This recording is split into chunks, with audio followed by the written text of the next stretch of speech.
السلام علیکم ورحمۃ اللہ، اہلا و سہلا مرحبا۔ آج ہم قسط نمبر 65 پر تھوڑی سی گفتگو کریں گے اور اس کا ریویو پیش کریں گے۔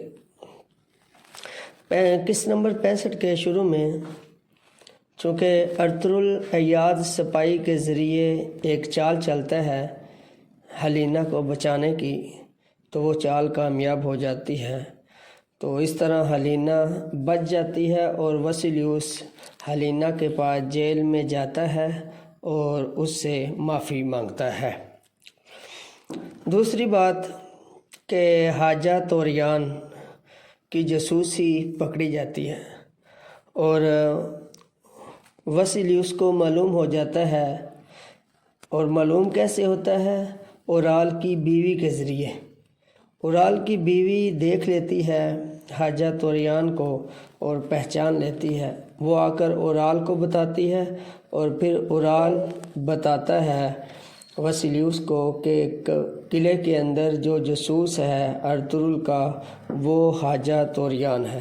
تو اس طرح حاجہ طوریان کی جاسوسی پکڑی گئی۔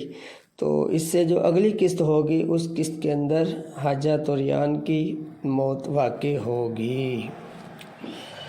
تیسری بات، ارطغرل سلطان کے جاسوس سے ملاقات کرتا ہے اور ملاقات کے اندر وہ جاسوس بتاتا ہے کہ وسیلیوس نے شہنشاہ سے فوجی دستے منگوائے ہیں، اور فوجی دستے منگوانے کی وجہ جو ریزن بتاتا ہے وہ بتاتا ہے کہ چونکہ ارطغرل نے قلعے کے اندر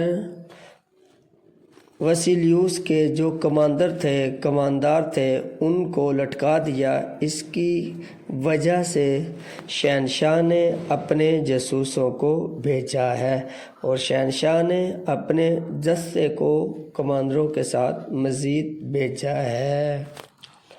پانچویں چیز اور بڑی اہم چیز، دھندار کو ارطغرل بلاتا ہے اور بلا کر کہتا ہے کہ میں تجھے ایک خفیہ راز بتانے لگا ہوں، اور دھندار اور دوان دونوں کو بلا لیتا ہے اور کہتا ہے کہ تم نے صبح کونیا جانا ہے اور کونیا جا کر سلطان سے ملاقات کرنی ہے اور سلطان کو جا کر ساری خبر کرنی ہے جو جو واقعات ہوئے ہیں۔ اور ارطغرل دوان کو کہتا ہے کہ میں باقاعدہ خط نہیں دوں گا بلکہ تم نے زبانی یاد رکھنا ہے۔ اب یہ خبر ارطغرل نے خفیہ رکھی تھی اپنے تمام اہل و عیال سے، اپنے دوستوں سے، اپنے گھر والوں سے، سب سے۔ لیکن دھندار ایک ایسا انسان ہے جو گونیلی خاتون کے عشق میں پاگل ہو گیا تھا۔ اس نے گونیلی کو وہ بات بتا دی اور بتایا کہ کل صبح میں کونیا جانے لگا ہوں اور یہ راز میرے اور تیرے درمیان ہی رہے گا۔